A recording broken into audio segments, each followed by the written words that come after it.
हाँ जी, good morning. हाँ जी, good हमारा मॉर्निंग मैम। हमारा नेक्स्ट आ गया था कंसेप्ट ऑफ एटीट्यूड। यहीं पे थे ना, ये हो गया था।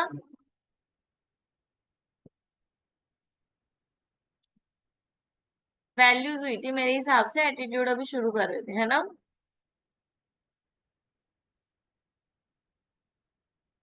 Okay, let's start the concept attitude. Attitude क्या है? Individual general effective cognitive and international national intentional response toward object other people themselves and social issues. Attitude क्या है? हमारा इंटरनल इंटेंशन, ठीक है, हमारा इंटरनल थिंकिंग पावर, हमारा internal emotion, ठीक है, जो रिफ्लेक्ट करता है outside the world, outside the people बोल सकते हो, सोशल इश्यूज। मतलब हम जिस चीज के बारे में जैसा सोचते हैं, that is our our attitude, ठीक है। जिस चीज को लेके आप जैसे इवेल्युएट करते हो उसको, जैसे उसके बारे में आप सोचते हो, वो आपका उस चीज के लिए क्या हो जाता है? एटीट्यूड बन जाता है, ठीक है। आप हर बार उसके लिए फिर वैसा सेम ही फील करते हो, ठीक है। अगर मान लो आप किसी को बोलते हो कि किसी व्यक्ति को लेके आपका परसेप्शन बन गया है कि ये झूठ ही बोलता है, ठीक है, तो चाहे वो सच भी बोल दे, तो आपको क्या लगेगा? वो झूठ बोल रहा है। ये आपका एटीट्यूड है उस पर्सन के लिए, ठीक है। तो ये इधर फेवरेट भी हो सकता है और अनफेवरेबल भी हो सकता है,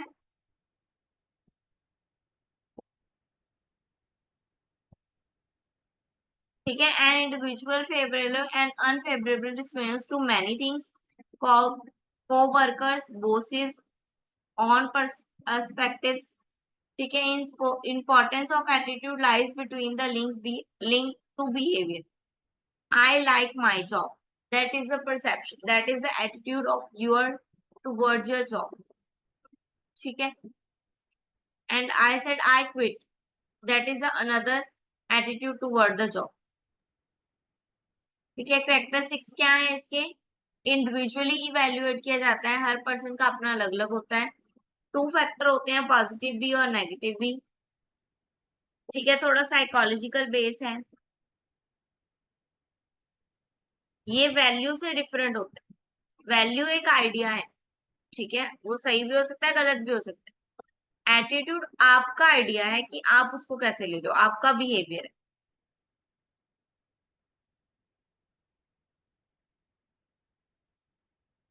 ठीक है। देन इवेल्युएट सिचुएशन को, स्टेटमेंट को इवेल्युएट करना। देन मॉडल्स ऑफ एटीट्यूड आ गए। मॉडल्स क्या है? कॉग्निटिव, बिहेवियर और effective. Three models of attitude है। फर्स्ट आ गए कॉग्निटिव। कॉग्निटिव में क्या है? बिलीव्स। कॉग्निटिव यानी कि फीलिंग से रिलेटेड, कॉग्निटिव होती है फीलिंग, ठीक है। कॉग्निटिव हो गया, यानी कॉग्निटिव रिलेटेड होता है माइंड, आपके दिमाग से रिलेटेड। आपका दिमाग अगर बोल रहा है कि ये चीज सही है, एथिकल है, बिलीव कर रहे हो आप उस चीज पे, तो वो क्या है? आपका कॉग्निटिव है। बिहेवियर, जैसे आप बिहेव करते हो, ठीक है, दैट इज बिहेवियर। और इफेक्टिव, इफेक्टिव में होता है इमोशनल एंड फीलिंग्स, जो आपकी फीलिंग्स बोल रही हैं उसके अकॉर्डिंग, ठीक है। थ्री कंपोनेंट आ गए। एक्शन, इफेक्टिव यानी कि फीलिंग, बिहेवियर यानी कि एक्शन, कॉग्निटिव यानी कि वैल्यू करना, यानी कि दिमाग के थ्रू चलना।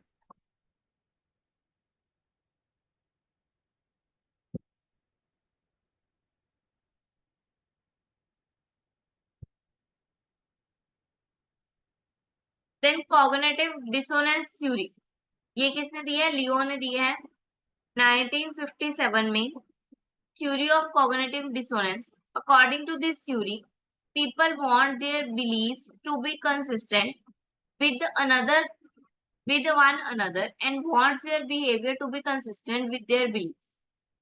When people become aware of consistency among their behavior or between their attitude and their behavior, they experience cognitive dissonance.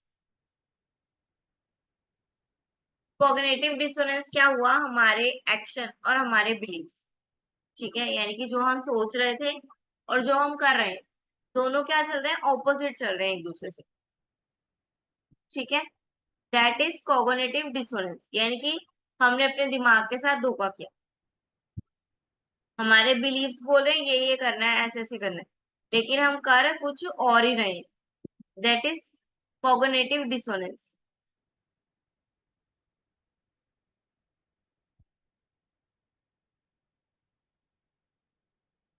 It refers to any incompatibility that an individual might perceive between two and more of his attitude और between his or behavior and attitude, ठीक है, behaviour और attitude, इनकी cognitive and behaviour, इन दोनों के बीच में जब conflict arise हो, दैट इज कॉग्निटिव डिसोनेंस। इसको कम कैसे किया जा सकता है, चेंज करके, या तो एटीट्यूड या बिहेवियर या दोनों, चेंज करके हम डिफरेंस ला सकते हैं, ठीक है। कंसिस्टेंट इनकंसिस्टेंट बिहेवियर अगर हम रखें, ठीक है, ओवरवेट हम किसी के लिए भी एटीट्यूड ना बनाए, ठीक है, इमोशंस ना क्रिएट करें ओवरवेट, तो भी हम कॉग्निटिव डिसोनेंस से बच सकते हैं। Then work place attitude, work place पे हमारा एटीट्यूड कैसा होना चाहिए, management to pay attention to the work place attitude because the mainly for reason organization committee employees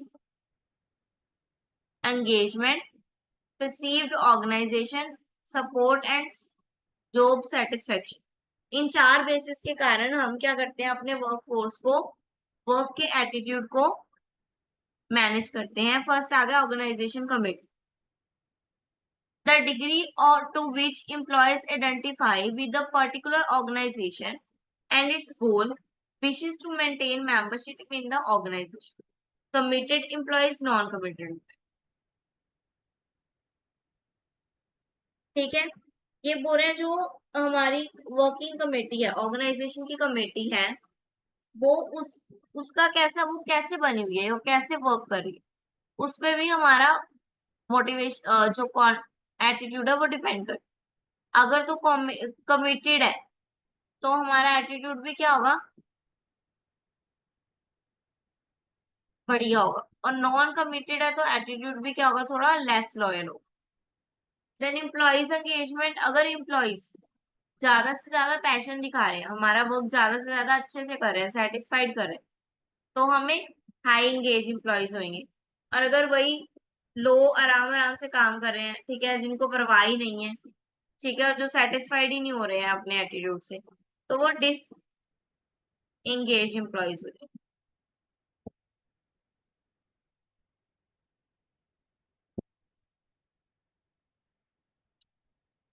then आ गए जॉब सेटिस्फेक्शन,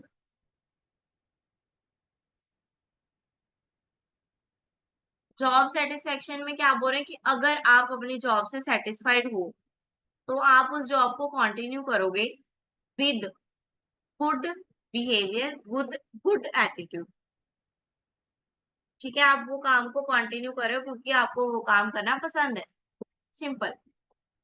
आप उस जॉब से सेटिस्फाइड हो, आपको वेजेस, आपकी पेमेंट सब सेटिस्फाइड है। अब जॉब सेटिस्फेक्शन होता क्या है, मेंटली चैलेंजिंग वर्क, कुछ वर्क किसी को पसंद होते हैं मेंटली चैलेंजिंग वर्क, यानी कि कैलकुलेशन करना, किसी को कैलकुलेशन करना बहुत पसंद होता है, तो वो उस, अगर वो उस फील्ड में जाता है, कैलकुलेशन वाले उस काम में जाता है, तो वो बेटर परफॉर्म कर पाएगा। देन इक्विटेबल, इक्विटेबल यानी कि एक लाइन के अंदर रहकर, एक फेयर जॉब इन्वायरमेंट के अंदर रहकर, जब हम अपना जो जॉब परफॉर्म करते हैं, यानी कि हमने सिर्फ अपना काम करना है, नेक्स्ट वाले पे जो अगर वो काम जाता है तो वो देखे कैसे करना।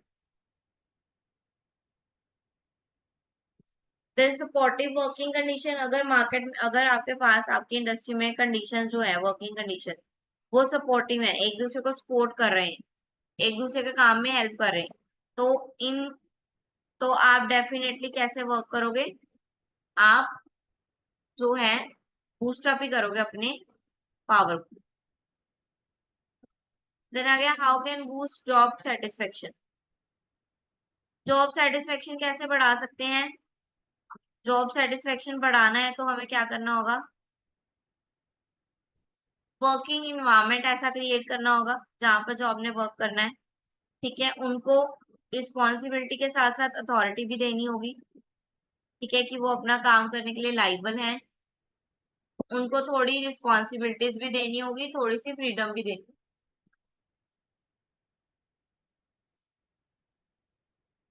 ठीक है, देन ये जॉब सेटिस्फेक्शन के मॉडल्स आ गए। Need fulfilment. नीड फुलफिलमेंट में सिर्फ ये है कि हम एम्प्लॉयज की जो भी जरूरतें हैं उसको फुलफिल करें। मीट एक्सपेक्टेशन, देन जो भी वो जॉब से एक्सपेक्ट करते हैं कि इस जॉब से मुझे इतना वेजेस, इतना टाइम पीरियड, ये चीजें मिलनी चाहिए। अगर हम उसको मीट कर लेते हैं तो हमारी मीट एक्सपेक्टेशन होगी। Then value attainment. Value attainment यानी कि एम्प्लॉयज ने जो वैल्यूज बनाई होती है अपने माइंड में कि ये नई नई चीजें ये होनी चाहिए, ऐसा ऐसा होना चाहिए, ये चीजें होनी चाहिए, एम्प्लॉय डिसीजन लेता सारे। ठीक है, तो अगर उसकी वैल्यूज को वो मेंटेन करेंगे तो एम्प्लॉयज वहां पे काम करेंगे। इक्विटी। इक्विटी होनी चाहिए, इक्वल फेयर होने चाहिए, फेयर ट्रीटमेंट होनी चाहिए सबके साथ। Then dispositional and generating components. Disposition क्या है? हायर एम्प्लॉयज, एम्प्लॉयज को हायर कर दिया, डिस्पोजिशन हो गया।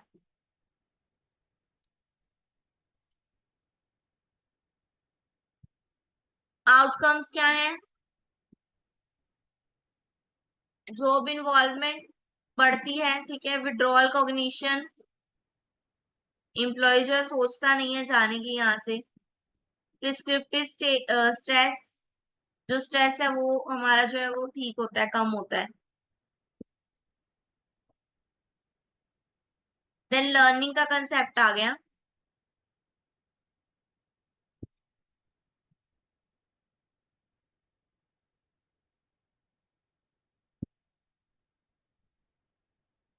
हाँ जी, देन लर्निंग का कंसेप्ट आ गया। लर्निंग किसको बोलते हो आप? जो भी आप अपने एक्सपीरियंस से सीख रहे हो, एक्सपीरियंस से, बुक्स से, ठीक है, कुछ पढ़कर, कुछ देखकर, जो भी आप सीख रहे हो दैट इज लर्निंग। जरूरी नहीं है आप स्कूल जाओगे तभी सीखोगे।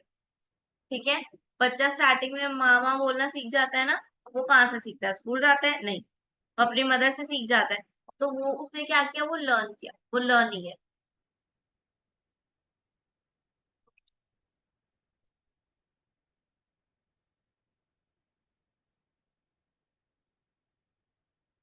देन लर्निंग की थ्योरीज आ गई।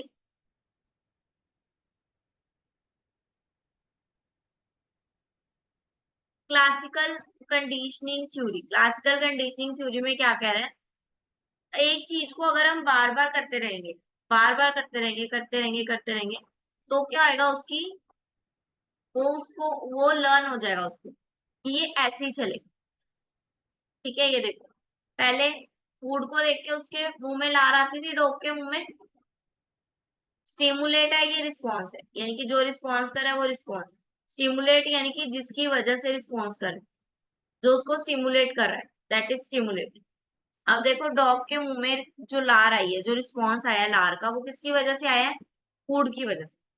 कि फूड उसके सामने है तो उसके मुंह में लार आ गई, भूख लग गई। फिर उसको हमने कैसे तैयार करना शुरू किया? हमने बेल बजा के, कि हम बेल बजाएंगे तो तुमको भूख लगनी चाहिए। हमने बेल बजाई, इट मीन्स हम आपको खाना देने वाले हैं। ये उसको अभी नहीं पता था, तो उसका अभी बेल के लिए रिस्पॉन्स क्या है? जीरो, नो रिस्पॉन्स दिखा रहा है।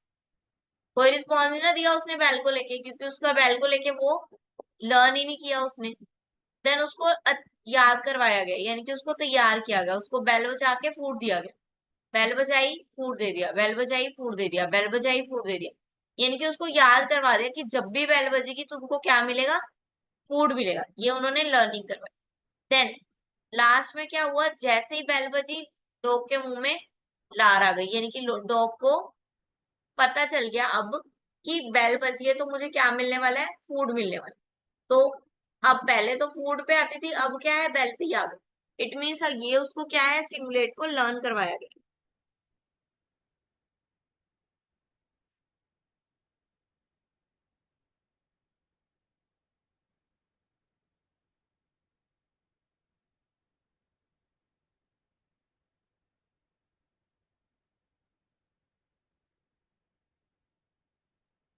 हाँ जी, फैक्टर जो थे, ये जो अभी हमने थ्योरी पढ़ी, ये वाली क्लासिकल थ्योरी, ये बेल वाली, इसके फीचर्स पढ़ो फटाफट, फैक्टर्स पढ़ो।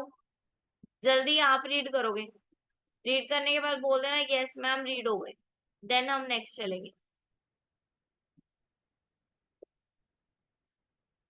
जल्दी रीड करो।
ठीक है।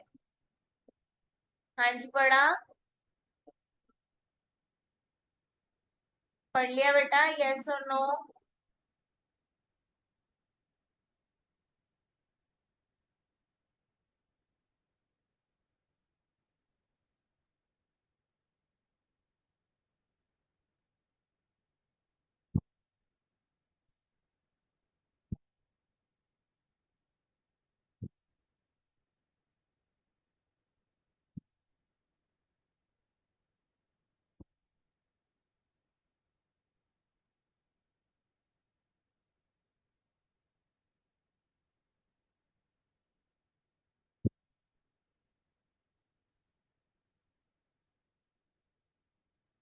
ठीक है, फैक्टर्स पढ़ लिए ना, मतलब समझ में आ गए फैक्टर्स।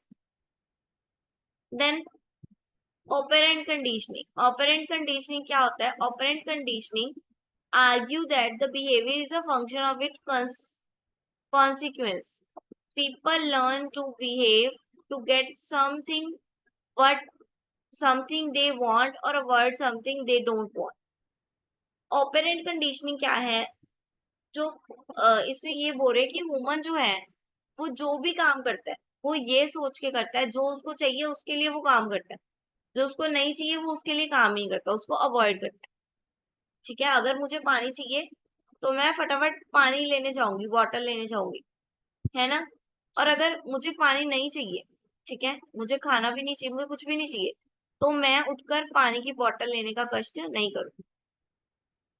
ठीक है, यानी कि आप अपने अकॉर्डिंग ही काम करते हो, आपको जो चाहिए आप उसके लिए काम करते हो, जो आपको नहीं चाहिए उसके लिए आप काम नहीं करते। इसके भी फैक्टर्स हैं चार, जल्दी पढ़ो। इसके फोर फैक्टर पढ़ो, और जिस फैक्टर में दिक्कत है पूछो।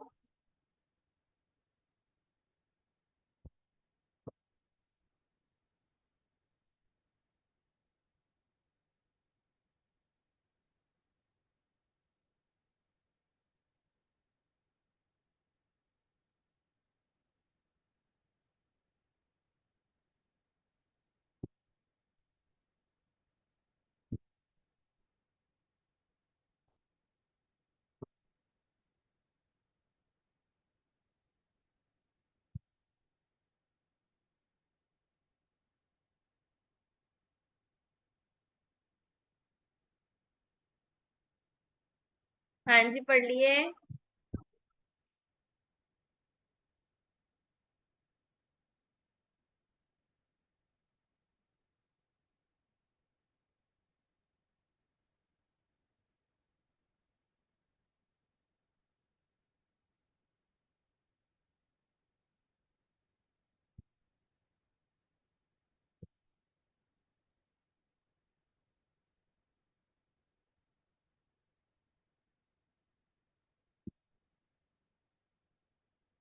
Yes ma'am.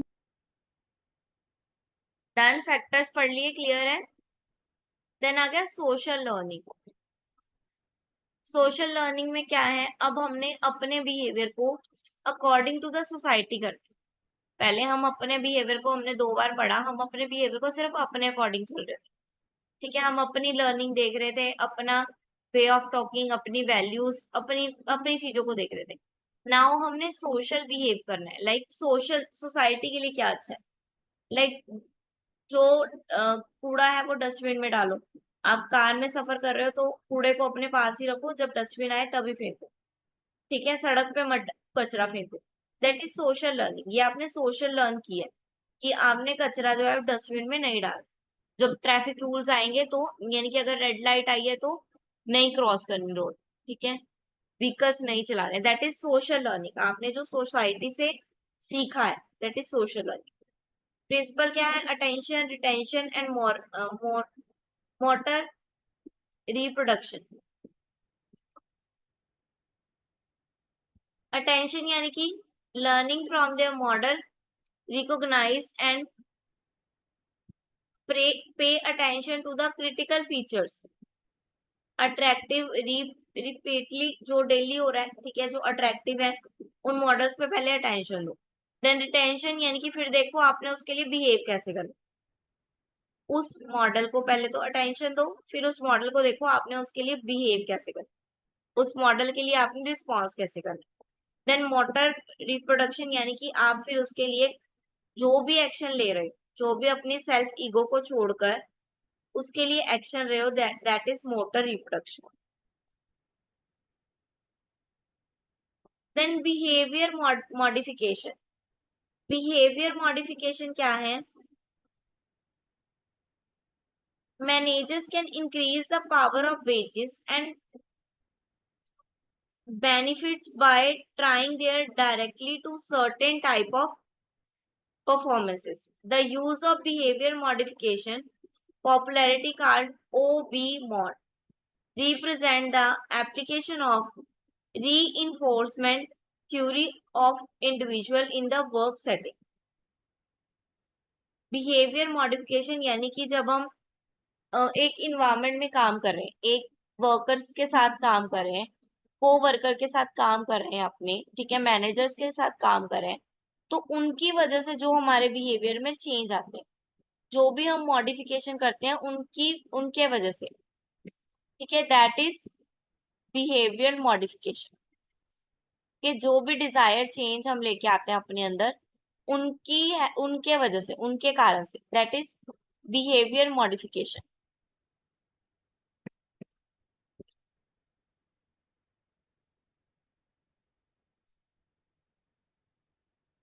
हाँ जी, क्लियर हो गया।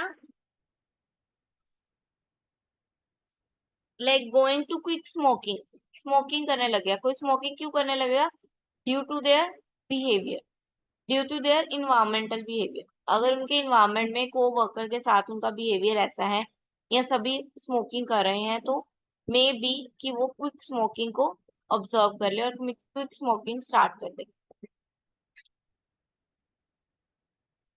क्लियर है, चैप्टर आपके लिए क्लियर हो गया ये वाला। किसी को किसी पॉइंट पे कोई डाउट है?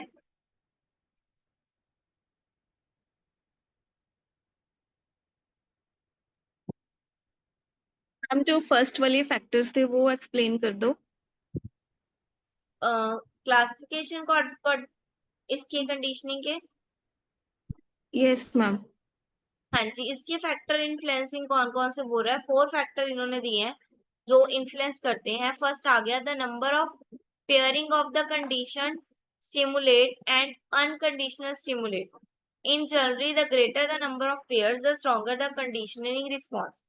वो बोल रहे हैं जितना अच्छा पेयर होएगा, लाइक ये पेयर देखो, बैल बजाना फूडा, पेयर कैसा है, गुड पेयर है ना, तो जितना अच्छा पेयर होएगा, अगर इसकी जगह ही कुछ और होता या मान लो इसके कान खींचने होते या कोई और स्टिमुलेट होता, आईज ब्लिंक करना होता, तो वो इतना अच्छा रिस्पॉन्स नहीं दे पाता जितना अच्छा रिस्पॉन्स इस पेयर ने दिया।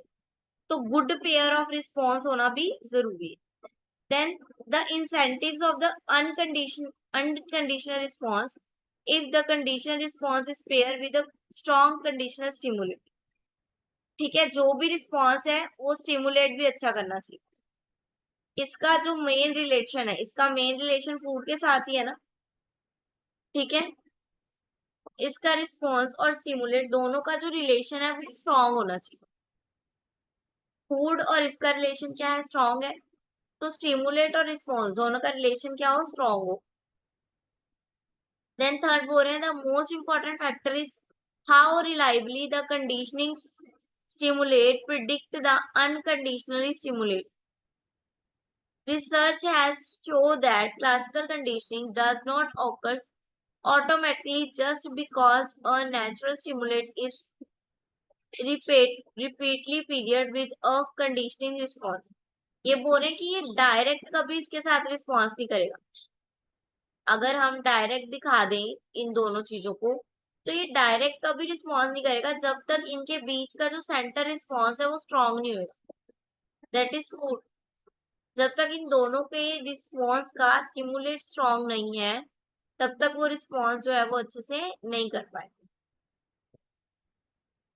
Then conditioning and non conditioning जो भी रिफॉर्म्स है वो फास्टर टेक प्लेस, ये इनकी डेली बेसिस पे होना चाहिए। ये नहीं है आज आपने उसको बेल बजा के फूड दे दिया, कल आपने उसको डायरेक्ट फूड दे दिया, फिर परसों बेल बजा दी, जब बेल याद आई तो बजा दी, नहीं बेल याद आई तो नहीं बजाई। ऐसा नहीं होना चाहिए। अगर आप कॉग्निटिव कंडीशन के अकॉर्डिंग रिस्पॉन्स देखना चाहते हो तो आपको डेली वर्क पे उसको परफॉर्म करना हो। क्लियर है? Yes ma'am.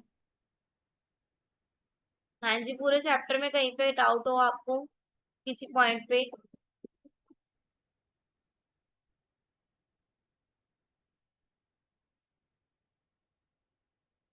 ये यहाँ से देख सकते हो 14 पॉइंट है हमारे, 14 पॉइंट हमारे कंप्लीट हो चुके हैं। किसी पॉइंट पे डाउट हो?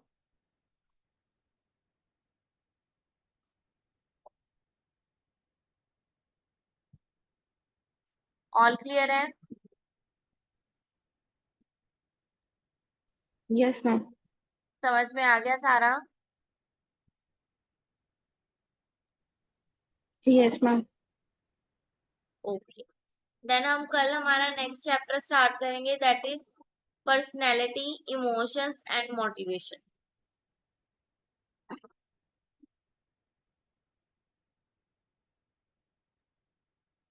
Okay ma'am.